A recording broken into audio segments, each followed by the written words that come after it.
Mr Deputy Speaker. Well, I have to start by just calling out how ridiculous the situation is that we find ourselves in this morning.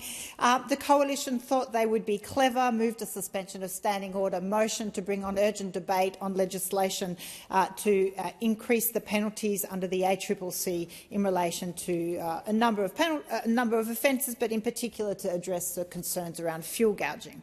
Of course, as the gamemanship between the major parties always is in play, the government responded by agreeing to that motion but amending it to include for debate, urgent debate, and another piece of legislation being the Fair Fuel Amendment in relation to truckees. I will get to the substance of those.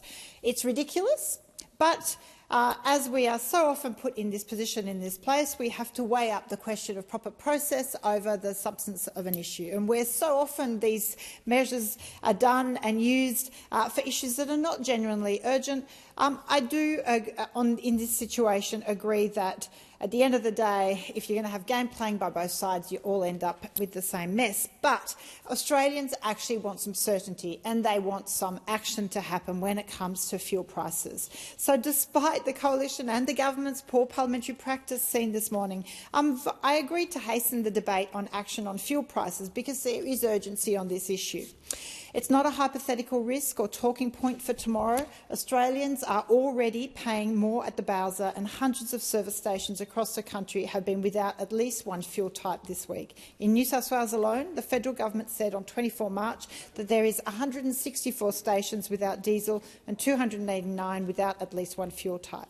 It's exactly why action matters now. The lesson is brutally simple. When global oil markets are shocked, Australians get hit at home through fuel, freight, food and inflation. We need to understand that genuine resilience is renewable energy resilience. Real national resilience does not come from staying hooked on imported fuel and hoping the next global shock is kinder. What is occurring in the Strait of Hormuz is a brutal reminder that overseas fuel shocks flow directly into household costs, freight costs, food prices and inflation here at home. And the stakes are high. In Warringah, I'm being told that many people are opting for public transport, but public transport is at capacity, trying to save on fuel use, but we do not have the public transport infrastructure or the numbers of buses to cope with the demand. So, in the short term, we need transparency, enforcement and targeted relief. Stronger penalties for misleading conduct and market abuse are part of that, and our direct support is better than blunt political gimmicks that can worsen shortages. Economists quoted today warned that cutting fuel excise would increase demand into an already strained market. So, it's clear we need to electrify the economy, electrify transport, expand charging infrastructure, modernise the grid and make it easier, not harder, for households and businesses to move away from oil dependence. Now, what we're seeing around these two legislations is, the first piece of legislation is to ensure that there is greater consequences. A major part of laws and consequences for breach for poor conduct is ultimately deterrence. The penalties must be significant to outweigh the benefits gained by those price gouging.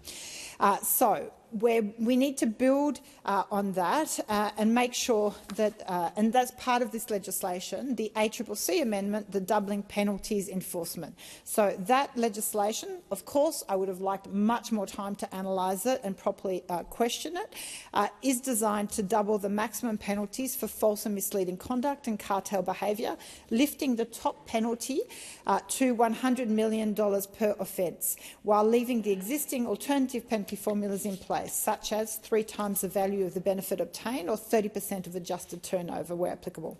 So, while it's been sold politically in the context of the fuel price spike and the action of some retailers, it does sit alongside the broader package of a stronger ACCC, which I think is desperately needed to ensure Australians are properly protected.